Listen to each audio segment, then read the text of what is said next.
যে চ্যানেলে বসে শুধু বড় বড় বাতেলা ঝাড়া, ওগুলো বুদ্ধিজীবী নয়, ওগুলো সুবিধাবাদী। নিজের সুবিধাটা যেখানে আসে সেইখানেই যুক্তিগুলো দিয়ে কথা বলে। কিন্তু প্রকৃত বুদ্ধিজীবী কারা? দেখুন শ্রীমদ্ ভাগবত বলছে, মহারাজ নিমিকে করভাজন মুনি বলেছিলেন, মানে আসলে নিমি মহারাজ জিজ্ঞেস করেছিলেন করভাজন মুনিকে যে আমাদের এটা তো দাপর যুগ, এটা তো দাপর যুগ শেষ হতে চললো, তো দাপর যুগের শেষে যে কলিযুগ আসবে তার আরাধ্য কে হবে? কাকে কলিযুগরা উপাসনা করবে? সেখানে সরাসরি গৌর নামটি উল্লেখ না থাকলেও গৌর হরির একটা বৈশিষ্ট্যমূলক একটা শ্লোক সেখানে বলেছিলেন করভাজন মুনি। শ্লোকটি হচ্ছে যে কৃষ্ণ বর্ণন্তি সা কৃষ্ণম সঙ্গ পাঙ্গাস্ত্র পার্ষদম যজ্ঞৈ সংকীর্তনঃ প্রায়ৈ যজন্তি হি সুমেধস। এটা শ্রীমদ্ ভাগবতের শ্লোক, যে কৃষ্ণ বর্ণন্তি সা কৃষ্ণম, কৃষ্ণ বর্ণন, এখানে কৃষ্ণ বর্ণ মানে কালো নয়, এখানে বর্ণ নয়, বর্ণন, কৃষ্ণ বর্ণন মানে কৃষ্ণকে বর্ণনা যিনি করিবেন। তিসা অকৃষ্ণম, তিসা মানে হচ্ছে ত্বক, অকৃষ্ণম, অকৃষ্ণম মানে কৃষ্ণ মানে আমরা জানি কালো, আর অকৃষ্ণম মানে ফর্সা। তিসা অকৃষ্ণম মানে যার অঙ্গের রূপ কালো হবে না, অত্যন্ত উজ্জ্বল হবে, তিনি কৃষ্ণকে বর্ণনা করবেন। সঙ্গপাঙ্গাস্ত্র পার্ষদম, একা তিনি করবেন না, সঙ্গপাঙ্গদেরকে নিয়ে তিনি করবেন। সঙ্গপাঙ্গাস্ত্র পার্ষদম, সঙ্গপাঙ্গদের নিয়ে তিনি আসবেন, এসে কি করবেন? যজ্ঞেই, যজ্ঞ সম্পন্ন করবে। কিন্তু কলিযুগে তো যজ্ঞের কোনো বিধান নেই, বলে কলিযুগে হোম জ্বালানো যজ্ঞ নয়, যজ্ঞ যেটা হবে সেটার নাম কি? সংকীর্তনঃ প্রায়ৈ, সংকীর্তন রূপী যজ্ঞ তিনি অনুষ্ঠিত করবেন। আর সেই যজ্ঞে যোগদান দেবে কারা? যজন্তিহি, যোগদান দেবে সুমেধস, যারা সুমেধা সম্পন্ন বুদ্ধিজীবীগণ, কেবলমাত্র তারাই এই কীর্তন রূপী সংকীর্তন রূপী যজ্ঞে তারা যোগদান করতে পারবে। শ্রীমদ্ ভাগবতের শ্লোক। তাহলে এই শ্লোকের প্রত্যেকটি বৈশিষ্ট্য আমার গৌরাঙ্গ মহাপ্রভুর সঙ্গে মিলে গেছিল। তিনি সঙ্গপাঙ্গদের নিয়ে এসেছেন, তিনি অত্যন্ত উজ্জ্বল বর্ণ গৌর বর দেহং বিলসিত নিরবরি ভাব বিদেহং, তিনি অত্যন্ত উজ্জ্বল বর্ণ, তিনি সংকীর্তন রূপী যজ্ঞ করলেন। আর জগতের যত প্রকৃত বুদ্ধিজীবী সম্পন্ন মানুষ তাদেরকে একে একে সেই সংকীর্তন রূপী যজ্ঞের মধ্যে তিনি আমন্ত্রণ জানালেন, আমন্ত্রিত করলেন, এবং আমন্ত্রণ জানিয়ে একটা হরিনামের মালা গাঁথলেন, যে মালার মধ্যে খ্রিস্টানও যেমন রইল, ব্রাহ্মণও রইল, তান্ত্রিকও রইল, মাতালও রইল, জগাই মাধাইও রইল, আবার ব্রাহ্মণও রইল, বৈষ্ণব রইল, হেন কোনো জীব নেই যে হরিনামের মালা থেকে তারা বঞ্চিত হলো। সেই হরিনামের মালা যদি আপনি পড়তে পারেন এই কলিযুগে বাবা, তবেই তো জীবনটা ধন্য হবে, নইলে আর কি হলো?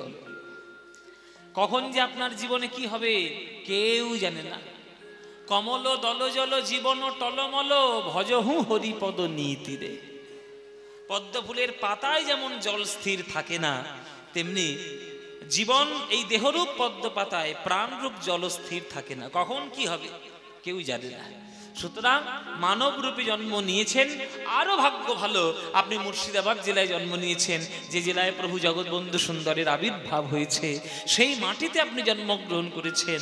সেই মাটিতে জন্ম নিয়ে যদি হরিনামকে গ্রহণ করতে না পারলেন, তাহলে জীবনে আর কিছুই পেলেন না, কিছুই হলো না। তাই কীর্তন করতে হবে, হরিনাম করতে হবে। হরিনাম ছাড়া আমাদের এই কলিযুগের কোনো গতি নাই। হরিনাম হরিনাম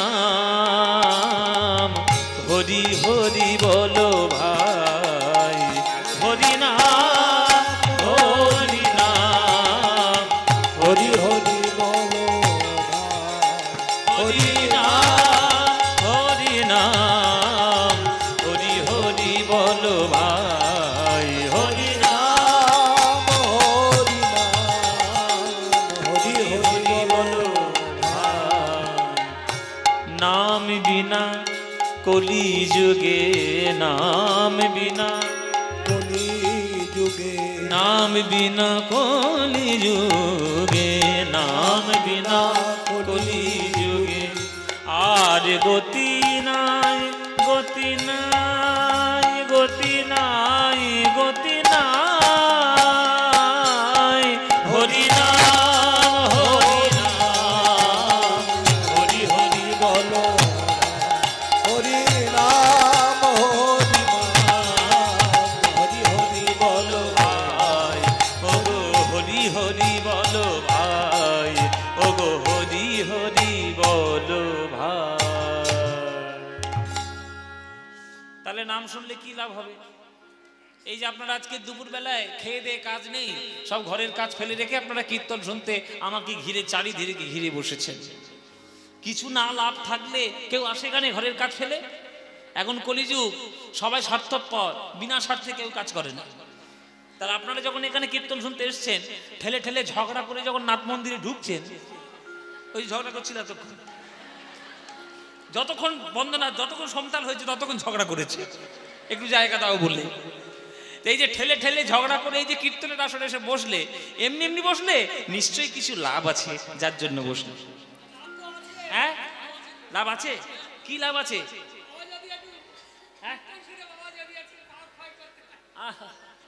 কত বড় পাপি নিয়ে আমি ঘুরছি, চিন্তা করো। ঘর 70 বিবি সব, এতদিন কীর্তন করছি, একটা পাপ ক্ষয় করতে পারি? পাপি পাপি ও পাপি একদম। এ পাপ ক্ষয় করবো বলে কীর্তন শুনতে এসছি। আপনারা কি জন্য কীর্তন শুনতে এসছেন বাবা? পাপ ক্ষয় করবেন বলে? এ স্বর্গে যাবে, এ স্বর্গে বলে কেউ বলে পাপ ক্ষয় করব, কেউ বলে স্বর্গে যাব। নানান ধরনের ভক্তদের নানান রকমের মনোভাব। চৈতন্য চরিতামৃতে হরিদাস ঠাকুর বলছেন যে কেহ কহে নাম লইলে পাপ হয় ক্ষয়, কেহ কহে নাম লইলে স্বর্গ প্রাপ্তি হয়। ঠাকুর হরিদাস কহে নামের শুধু দুই ফল নয়, নাম লইলে কৃষ্ণ পদে মধুর প্রেমের উদয়। এইটা হচ্ছে আসল কথা। আপনার হৃদয়ে যদি ভগবানের প্রতি প্রেম জন্মগ্রহণ না করে, তাহলে কীর্তন শুনে এখনো আপনার কোনো লাভ হয় নাই। শুধু কীর্তন শুনতে আসলে বসছেন, কীর্তনিয়া কি গান করছে খুব লক্ষ্য করলেন, আবার ভালো না লাগলে পিছনে গিয়ে সমালোচনাও করলেন, নানান ধরনের কথাবার্তা বললেন, তাতে আপনার কিছু লাভ হলো কি? আপনার উদ্দেশ্য থাকবে যে কীর্তনের আসরে বসে কীর্তনের লীলাটা শুনে আমার হৃদয়ে ভগবানের প্রতি কোনো প্রেম জন্মগ্রহণ করলো কিনা। যদি প্রেম জন্ম নেয় তাহলে কীর্তন শোনা সঠিক হয়েছে। আর যেমন ছিলাম তেমন রয়েছেন, তাহলে কীর্তন শুনে কিন্তু কোনো লাভ হয়নি, এখনো শুনতে হবে। ওই জন্য প্রেম হচ্ছে আসল কথা। মীরা কহে বিনা প্রেম সে না মিলে নন্দলালা। আপনি ভগবানকে টাকা দিন, পয়সা দিন, সোনার মন্দির, পাথরের মন্দির, রূপোর মন্দির, যা করে দিন, ভগবান কোনোদিন কিছুতেই সন্তুষ্ট নয়। ভগবান শুধু একটা চোখের জলের বিন্দুতেই সন্তুষ্ট হয়ে যায়, যদি প্রেম দিয়ে, নয়নের জল দিয়ে যদি গোবিন্দের চরণে শরণাপন্ন হতে পারো। তাহলে প্রেমটা আপনার হৃদয়ের মধ্যে জন্ম নিয়েছে, আপনি জানবেন কি করে? মনে করুন এই নগর বলে যে বাস স্ট্যান্ডটা আছে, এই নগর বাস স্ট্যান্ডে একটা খুব বড় মিষ্টির দোকান আছে।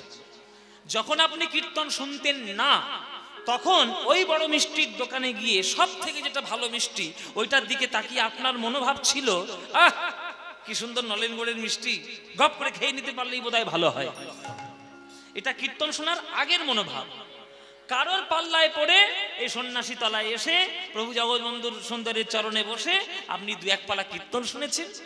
কীর্তন শুনে গিয়ে 1 বছর পর ওই মিষ্টির দোকানে তাকিয়ে, ওই মিষ্টির দিকে তাকিয়ে আপনার মনে হচ্ছে, আহা গো মিষ্টিটা কি সুন্দর গো, এই মিষ্টিটা কিনে নিয়ে গিয়ে যদি গোবিন্দের চরণে ভোগ নিবেদন করে যদি প্রসাদটা আমি পেতাম, আমার বড় আনন্দ হতো।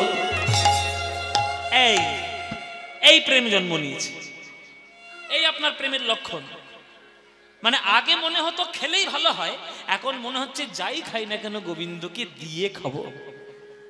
এইটা প্রেমের লক্ষণ। এটা যদি হয় তাহলেই আপনার বাজি মাত হয়ে গেছে। আপনি কীর্তন শুনেছেন, সঠিক কীর্তন শোনা হয়েছে, নইলে যেমন ছিলেন তেমনই আছেন, তাহলে শোনা এখনো হয়নি, আরো শুনতে হবে, শোনা বাকি রয়েছে। তাহলে কীর্তন শুনতে গেলে বা কীর্তন গাইতে গেলে কিছু নিয়ম আছে, পালন করে কীর্তন গাইতে হয় আর কীর্তন শুনতে হয়। কি নিয়ম মায়েরা? মায়েরা বলছে ওই তো, তোমরা আবার কি নিয়ম বলবে? ওই তো কত রকম সব নিয়ম ধরে রেখেছো, ওইগুলোই তো শুরু করবে।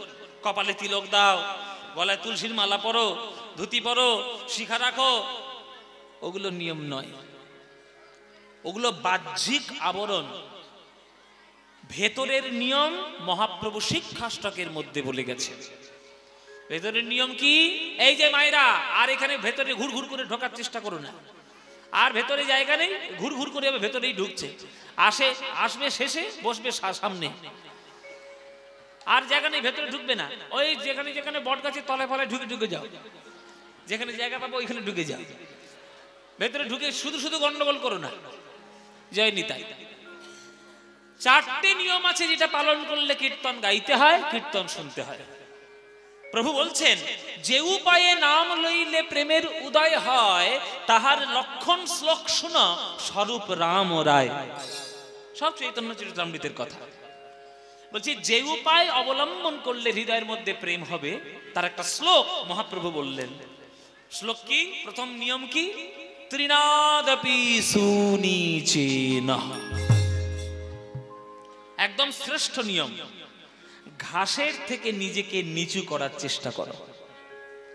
মায়েরা বাবারা বলবেন যে বাবা ঘাস একটা 2 ইঞ্চি 3 ইঞ্চির মতো একটা ছোট্ট, তার থেকে আমি দেহটা নিচু করব কি করে?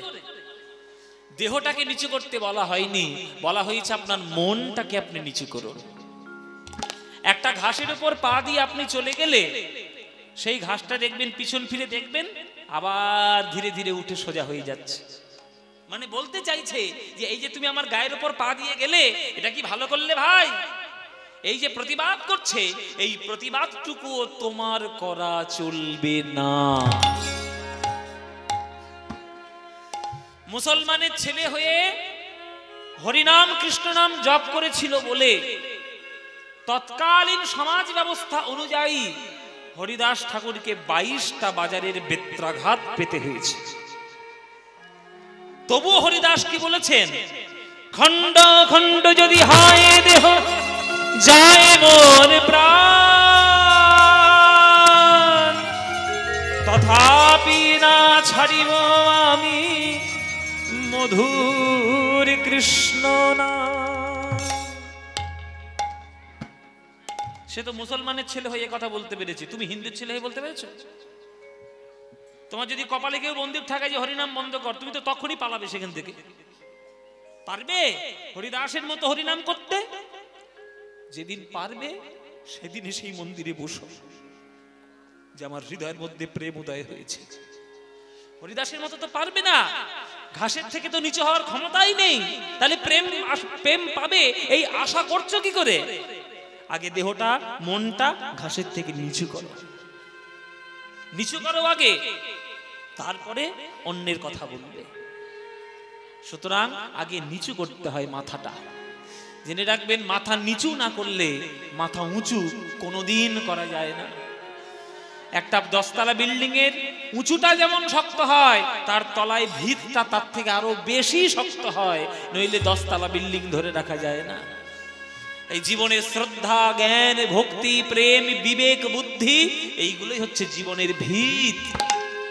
সেগুলোকে নিয়ে যদি চলতে পারো, তবে এই জীবনের প্রেম লাভ করার অগ্রসর রাস্তায় যেতে পারবে, নইলে যেতে পারবে না।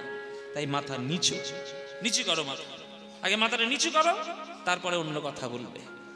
ওই জন্য গীতাঞ্জলির একদম প্রথম গান, আমার মাথা নত করে দাও হে তোমার চরণ ধুলার তলে, মাথা নত করে দাও হে তোমার চরণ ধুলার তলে। তাই বাবুর হরি বল, হরি বল।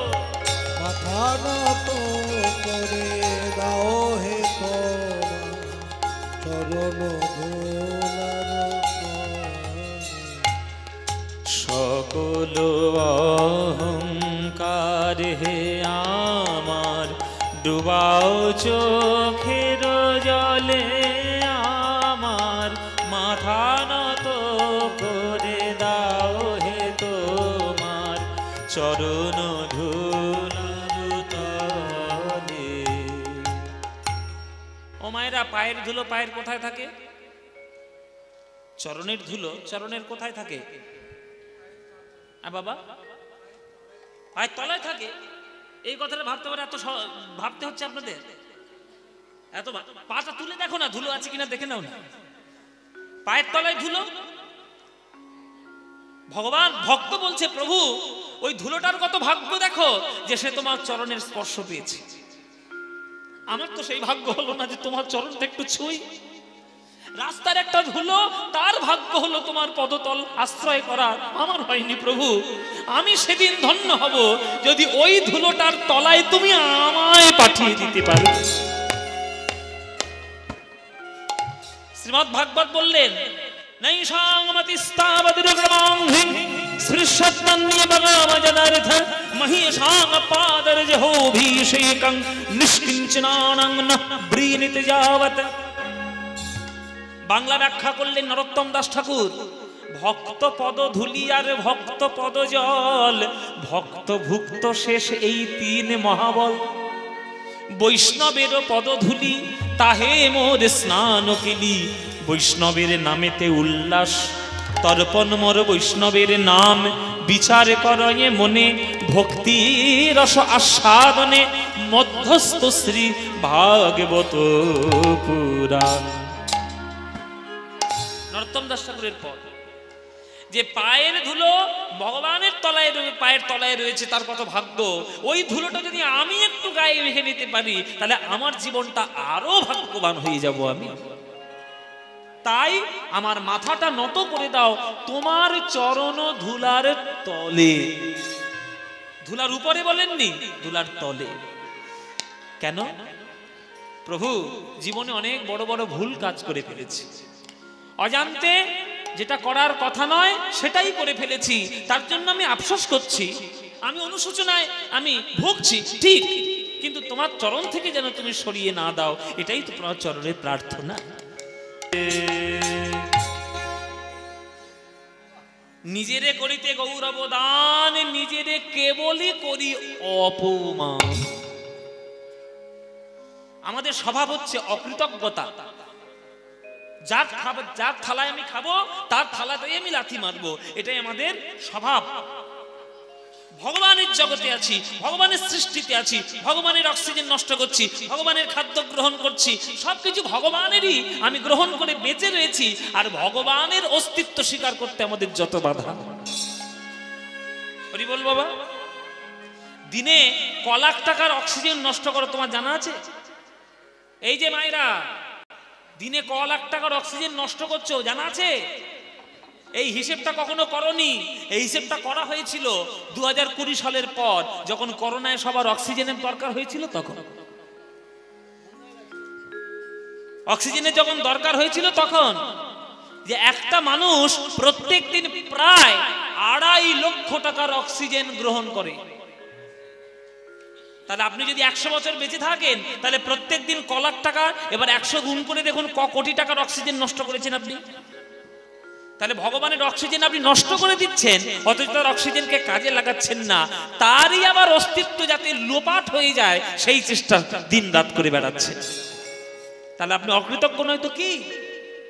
নিজেরে করিতে গৌরব দান, নিজেরে কেবলি করি অপমান, নিজেরে করিতে গৌরব দান, নিজেরে কেবলি করি অপমান।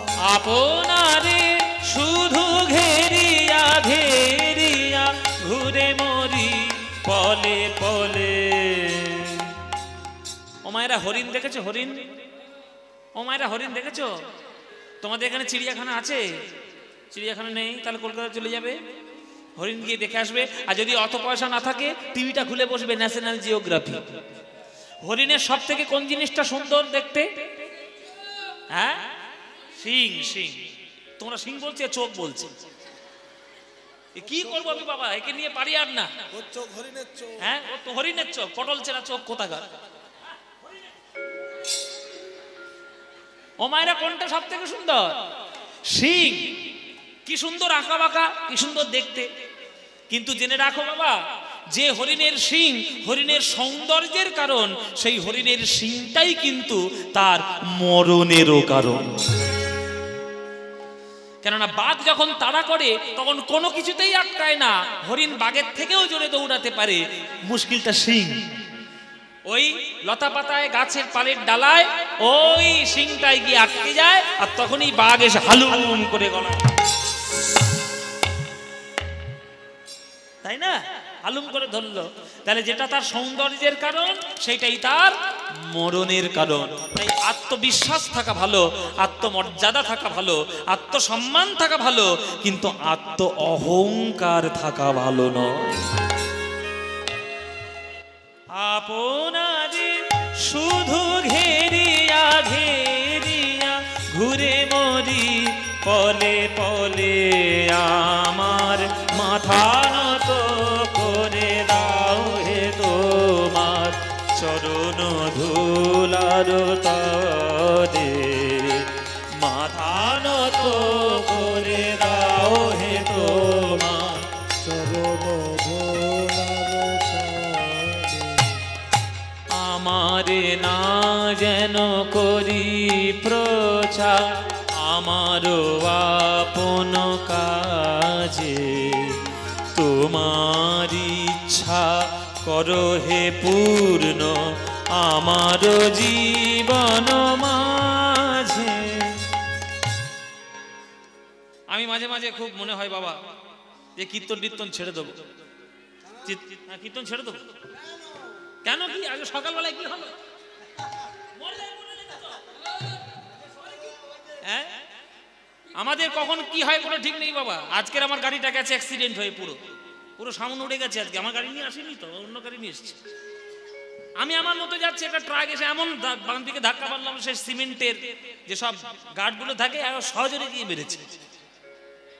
ভাগ্যিস প্রভুর এখানে গান গাইতে আসবো, প্রভু হয়তো কৃপা করে বাঁচিয়ে নিয়ে এসছে, নইলে সকলেই যেতাম আজকে। কি করব, কিছু তো করার নেই, কারোর তো কিছু দোষ নাই। কখন সময় হবে, কখন কি হবে কোনো কেউ জানে না। জেনে রাখবেন প্রত্যেকটি মুহূর্তে আপনি তৈরি থাকুন, কখন কি হবে কোনো ঠিক নেই। তাই যখনই যে মুহূর্তেই আসুক না কেন, আপনার মুখ থেকে যেন গোবিন্দের নাম কখনো সরে না যায়, এইটাই মূল কথা। আজ ভয়ঙ্কর অ্যাক্সিডেন্ট হয়ে গেছে, আমার ভয়ঙ্কর অ্যাক্সিডেন্ট হয়ে গেছে। জয় জগৎ বন্ধু, হ্যাঁ প্রভু কৃপা করে নিয়ে এসছেন আপনাদের চরণে, নইলে এতক্ষণ সব যাই হোক। তা আমারে যেন না করি প্রচার আমারও আপন কাজ। মোটামুটি আমার এই যে কাজটি আমার ইচ্ছায় আমি করছি যেন মনে করবেন না, এটা প্রভু কৃপা করে তিনি আমাকে দিয়ে করাচ্ছেন, এইটাই মনে করবেন। যখন দেখবেন নিজের কাজের উপর নিজের অধিকার জন্মায়, অধিকারের সঙ্গে সঙ্গে আপনার হৃদয়ের মধ্যে অহংকারও জন্মগ্রহণ করে। আপনার অহংকার করার কোনো অধিকার নেই, কারণ আপনি যার জগতে বাস করছেন তিনি আগে থেকে সব সেট করে রেখেছেন কি হবে না হবে। তার সেটে সেটে আপনাকে চলতে হবে, আপনার সেটে সেটে সে চলবে না। তাই আমার মাঝে মাঝে মনে হয় কীর্তন টীর্তন ছেড়ে দেবো, কীর্তন ছেড়ে দিয়ে আর কীর্তন করবো না মায়েরা। সামনে বছর থেকে হ্যাঁ নেতা হব, নেতা, হ্যাঁ নেতা নেতা হয়ে এই ভোটে ভোটে দাঁড়াবো। কি করব, আর কিছু করতে না পারি 14 পুরুষের ব্যবস্থা তো করে দিয়ে যেতে পারবো, এটাই তো মূল কথা এখনকার দিনে। কিন্তু আমি যতই চেষ্টা করি, প্রভু আমার এই 4 ইঞ্চি কপালে লিখেই রেখেছে কীর্তন। তোকে কীর্তনই গাইতে হবে বাবা। যেখানে কীর্তন শোনাতে যাবি, ভক্তদের আশীর্বাদ মাথায় নিবি। আর আমি প্রভুর সামনে বলছি, একদম প্রভুকে সাক্ষী রেখে বলছি বাবা, আপনাদের মতো অনুরাগী ভক্তবৃন্দের সামনে গান করে যে আনন্দ হৃদয় ভরে কুড়িয়ে পায়, পৃথিবীর কোটি টাকা সম্পত্তি থাকলেও এই আনন্দ কখনো আমার ভাগ্যে হতোই না যদি কীর্তন না করতাম। কীর্তনের মধ্যে যে কি আনন্দ আছে সে আমার থেকে আমাদের থেকে আর কে জানে। তাই আমার কাজ নয়, আমার কাজ প্রভুর কাজ। আমারে নারুণ ধুলার তরে, চরণ ধুলার তরে, চরণ ধুলার তরে।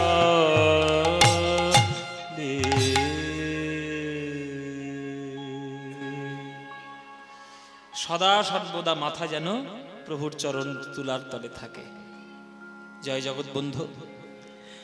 সেই মন প্রাণ ঈশ্বরের চরণে রাখার জন্য অভ্যাস তৈরি করুন বাবা, অভ্যাস।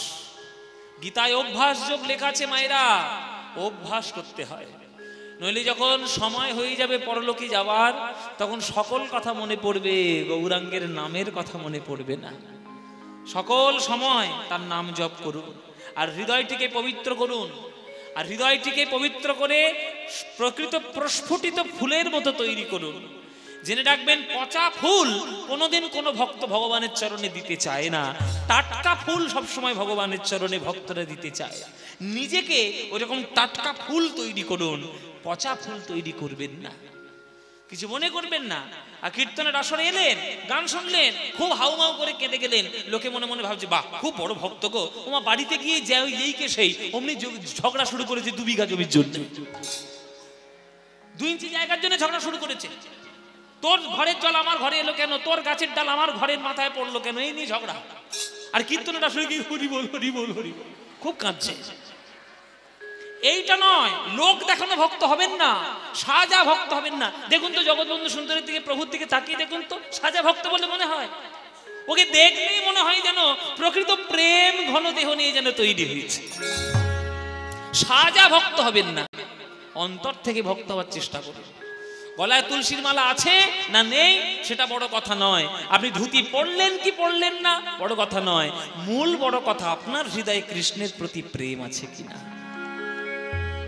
তাই বড়ই অবতার ভাই, বড়ই অবতার, পতিতের বিলা বলল প্রেমের ভান্ডার। বড়ই অপরূপ ভাই রে, বড়ই অপরূপ ভাই রে, আমার গোরা চাঁদের লীলা রে। বড়ই অপরূপ ভাই রে, বড়ই অপরূপ ভাই রে, গোরা চাঁদের লীলা। রাজা হইয়া কাঁধে করে বৈষ্ণবের ঝোলা রে। রাজা হইয়া কাঁধে করে বৈষ্ণবের ঝোলা। রাজ অভিমান দূরে যায়, রাজ অভিমান দূরে যায়, যদি কৃপা করে আমার গোরা, রাজ অভিমান দূরে যায়। যদি কৃপা করে আমার গোরা রায়, রাজ অভিমান দূরে যায়। মহাপ্রভু এমন এক অবতার, ভিখারি রাজাকে ভিখারি করেছে। ভিখারিকে রাজা করেছে কে? হরিদাস ঠাকুর। বৈষ্ণব জগতের নামাচার্য ভূষণ তাকে ভূষিত করেছেন মহাপ্রভু, ভিখারি থেকে রাজা। আবার রাজাকে করেছেন ভিখারি, কোন রাজা? প্রতাপরুদ্র। মহাপ্রভুকে দর্শন করতে গিয়ে তাকেও পর্যন্ত ভিখারির বেশ নিতে হয়েছে।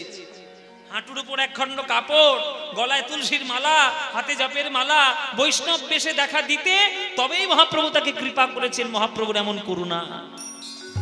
রাজ অভিমান দূরে যায়, রাজ অভিমান দূরে যায়, যদি কৃপা করে আমার গোরা রায়, রাজ অভিমান দূরে যায়। কৃপা করে আমার গোরা রায়, রাজ অভিমান দূরে যায়। ওগো এই গৌরাঙ্গ করুণার কথা আমি কহিতে না পারি গো, গৌরাঙ্গ করুণার কথা কহিতে না পারি।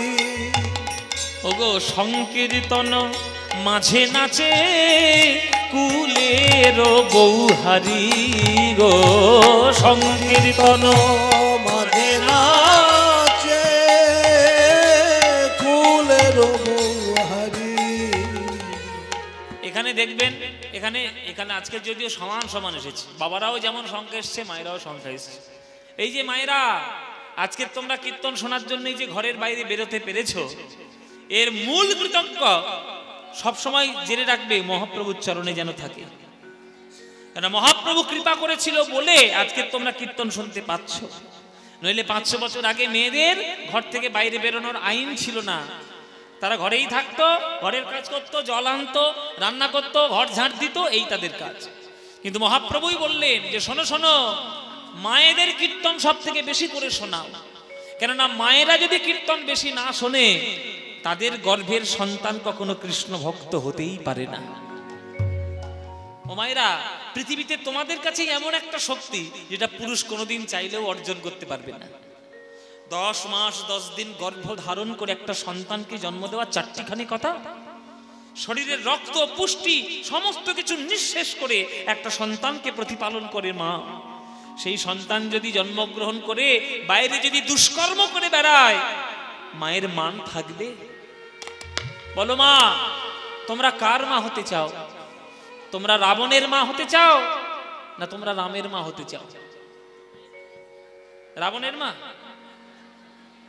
বলো তো, এই পৃথিবীতে কোথাও একটা রাবণ নাম খুঁজে দেখাও দেখি। রাবণ চক্রবর্তী আছে কোথাও বাবা? হ্যাঁ, আপনাদের মুর্শিদাবাদে আছে রাবণ ভট্টাচার্য? কেউ আছে? কোনোদিন পাবেন এমন নাম?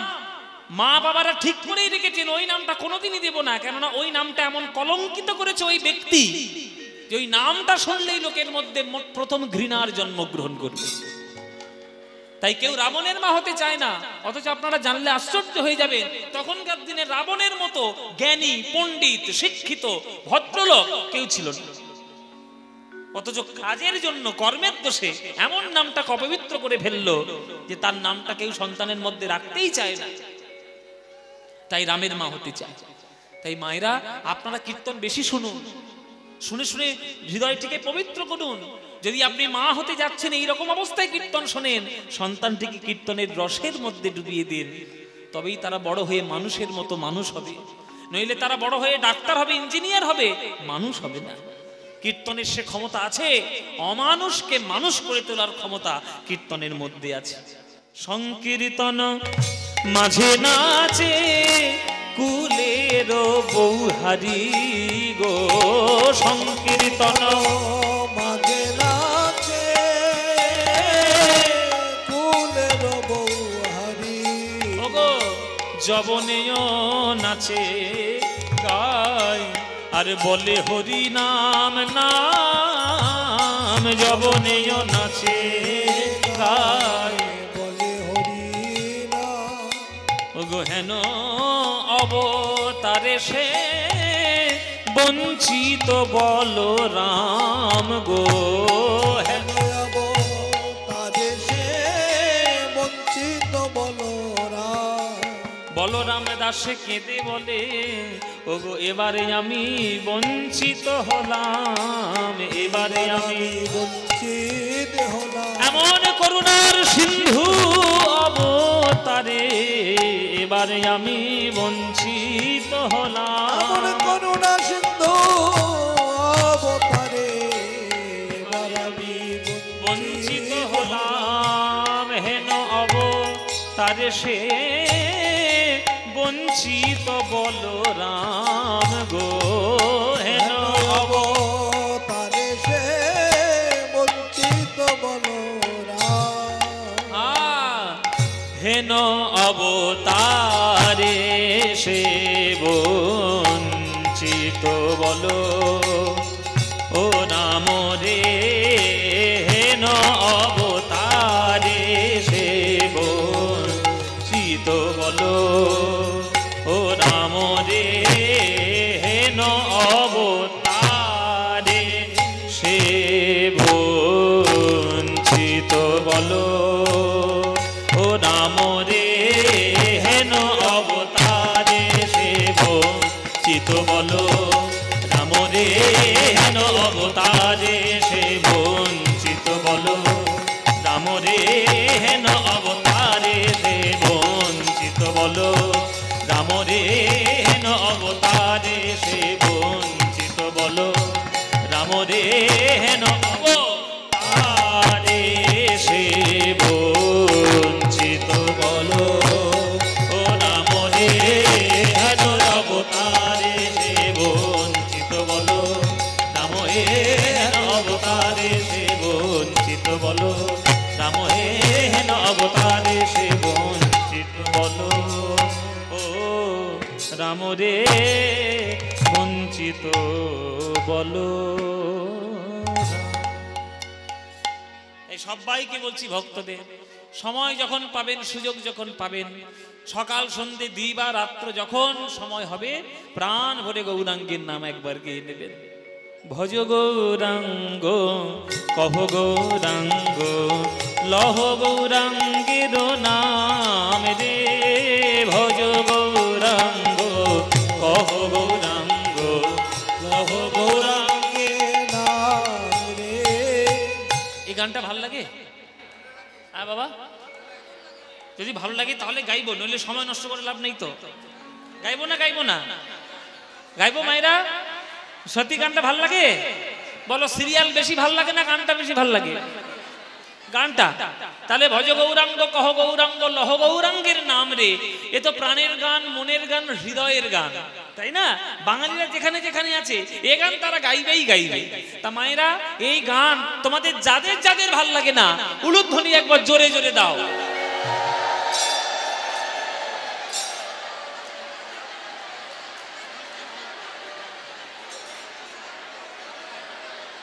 আর গান গাইবি? গাড়িটা ধর আর বাড়ি চল। এই যে তোমাদের কি ভীমরতি হয়েছে নাকি? এই এতক্ষণ ধরে কীর্তন শুনে শুনে এই অবস্থা।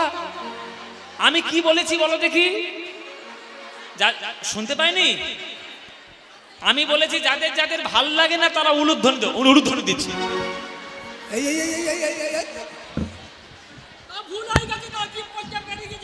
বলে জিভ ফসকে বেরিয়ে গেছে। তা ভুল যখন হয়েছে শুধরে নাও। এইবার যারা যারা এই গানটা ভালোবাসো, এইবার তারা উলুধ্বনিটা দাও দেখি। বাহ, সবাই ভালোবাসে, সবাই ভালোবাসে। বাহ, ভালো যখন বাসেন বাবা। এই দিবা শেষ ভাগে আমরা বিকেল বেলা সন্ধ্যেবেলা হয়ে যাচ্ছে প্রায়। এইবার আমরা গান করতে এসেছি। আমার সঙ্গে আপনারা সবাই মিলে এই গানটা গাইতে পারবেন করতালি দিয়ে? এমন জোরে জোরে গাইবেন একেবারে যেন বহরমপুর থানায় আওয়াজ চলে যায়। কীর্তন একটা হচ্ছে বটে সন্ন্যাসী তলায়। চলো প্রাণ ভরে আমরা সবাই আমরা গাইব করতালি দিয়ে। ভজ গৌরাঙ্গ কহ গৌরাঙ্গ লহ গৌরাঙ্গের নাম রে, বলো ভজ।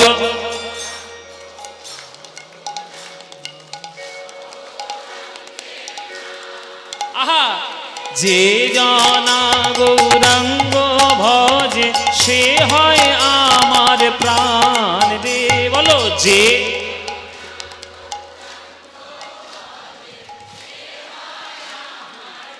বাহ, এই তো। যে জনা গৌরাঙ্গ ভজে সে হয় আমার প্রাণ রে, বলো।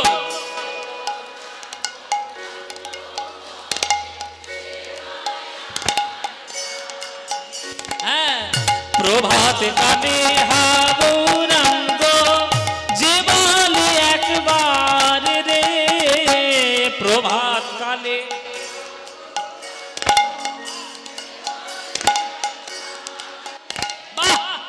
দিন গেলে হা গৌরাঙ্গ যে বলে একবার রে, বলো দিন গেলে।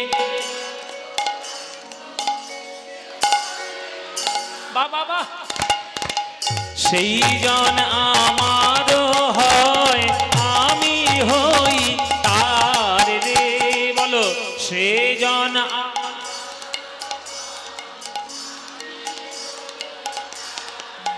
হাত তুলে ভজ গৌরাঙ্গ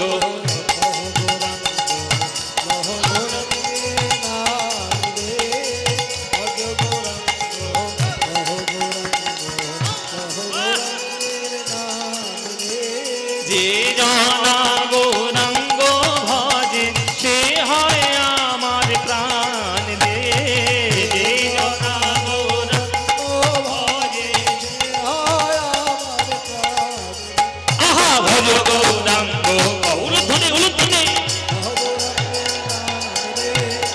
গৌরাঙ্গ নিতাই গৌর হরি ভজ গৌরাঙ্গ ভজ গৌরাঙ্গ কহ গৌরাঙ্গ।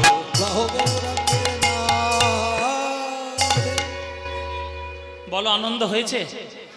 হয়নি? এই আনন্দ আর কোথাও পাবে? এই আনন্দ পাওয়া যায়? এই আনন্দ পেতে গেলে আপনাদের প্রত্যেক বছর এই সন্ন্যাসী তলায় আমার প্রভুর জগবন্ধু মন্দিরের সামনে এই নাটশালায় এইভাবে আপনারা সবাই কীর্তন শুনতে আসবেন। আসবেন তো? প্রতি বছর আসবেন? ব্যাস, আপনারা এলেই আনন্দ হবে।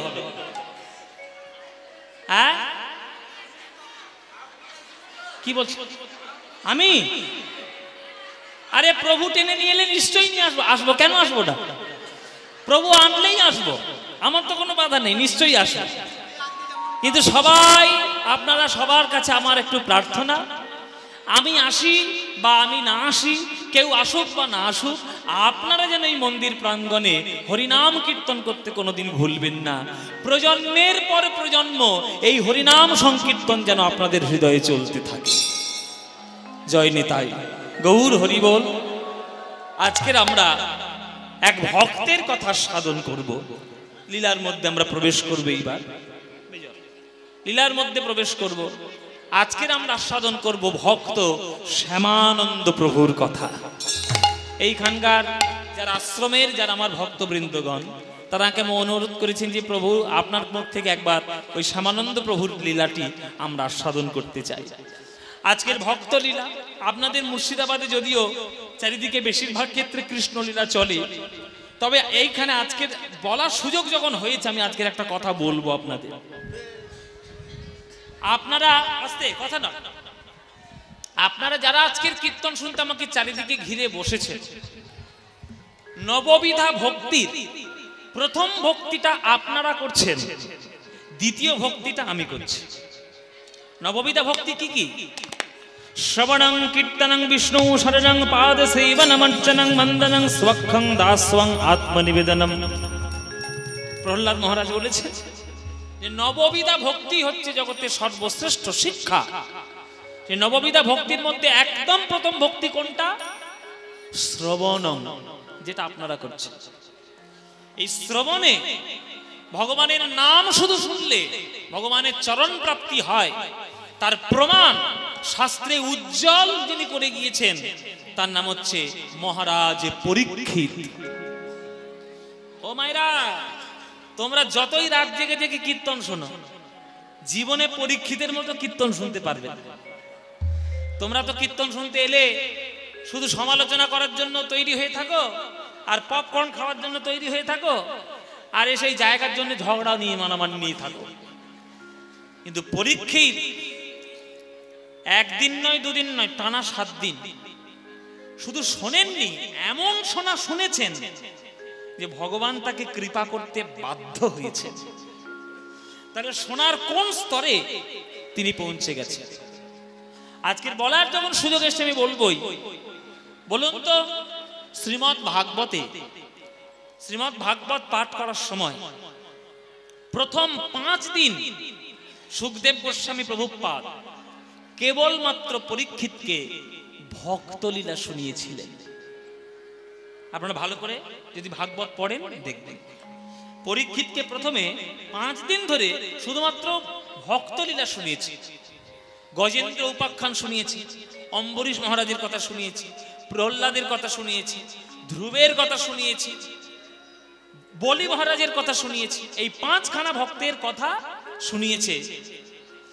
এই শোনার পর 5 দিন পরে যখন পরীক্ষিতের চোখের কোণ থেকে বিন্দু বিন্দু জল ঝরে ঝরে পড়ছে, তখন সুখদেব গোস্বামী বলছে, পরীক্ষিত, এইবার তুমি তৈরি হয়েছ কৃষ্ণ লীলা আস্বাদন করার জন্য। বাবারা, কাঁচা মাটির কলসিতে জল রাখা যায় কি? কাঁচা মাটির কলসিতে জল রাখা যায়? জলটা রাখলেই তো গলে চলে যাবে। আপনার কাঁচা মাটির কলসিটা প্রথমে কি করতে হবে? রৌদ্রে শুকাতে হবে। তারপর ভাটির মধ্যে দিয়ে পোড়াতে হবে, তবে সেই মাটির কলসিটা শক্ত হলে তার মধ্যে আপনি জল রাখতে পারবেন। আপনি হঠাৎ করে একটা সংসারী মানুষ চলে এলেন আর এসেই বলছেন আমি কৃষ্ণের পূর্বরাগ শুনবো, এই যোগ্যতা আপনার আছে নাকি? কৃষ্ণের পূর্বরাগ আপনি শুনবেন? ওই জন্য রাসলীলা আমি চারিদিকে গাওয়া বন্ধ করে দিয়েছি। এখন যা রাসলীলা ছিরি, চারিদিকে যা রাসলীলা হচ্ছে বাবা, আমি কাউকে নিন্দা সমালোচনা করছি না, কিন্তু যেভাবে রাসলীলাটা কীর্তনের আসরে যারা গাইছেন, যেভাবে তারা প্রকাশ করছেন, মনে হচ্ছে যেন ওটা রাসলীলা নয়, ওটা হিন্দি সিনেমার নায়ক নায়িকাদের নাচন কীর্তন। না, এত সোজা নয়। রাধা গোবিন্দের প্রেমকে বিচার করা এত সোজা নয়। সাধনার অনেক উচ্চ স্তরে পৌঁছতে পারলে তবে কৃষ্ণের একটা লীলা শোনা যায়, তবে রাধারানীর ভাব দর্শন করা যায়, এত সোজা নয়। তাই কৃষ্ণলীলা শুনুন, নিশ্চয়ই শুনবেন। এই বাংলার মাটিতে কত হাজার হাজার পদাবলী রচনা হয়েছে, শুনবেন না? নিশ্চয়ই শুনবেন। কিন্তু আগে ভক্তলীলা শুনুন। ভক্তলীলা শুনে নিজেকে ভক্ত তৈরি করার চেষ্টা করুন। হৃদয়ের যে কাঁচা কলসিটা, ওটা পাকাপোক্ত করার চেষ্টা করুন। ভক্তির আগুনে শুকান, জ্ঞানের তাপে পুরান, তারপরে তার মধ্যে কৃষ্ণ প্রেমামৃত বাড়ি তার মধ্যে রক্ষা করুন, তবেই সেই প্রেম রক্ষা হবে, নইলে গলে বেরিয়ে চলে যাবে।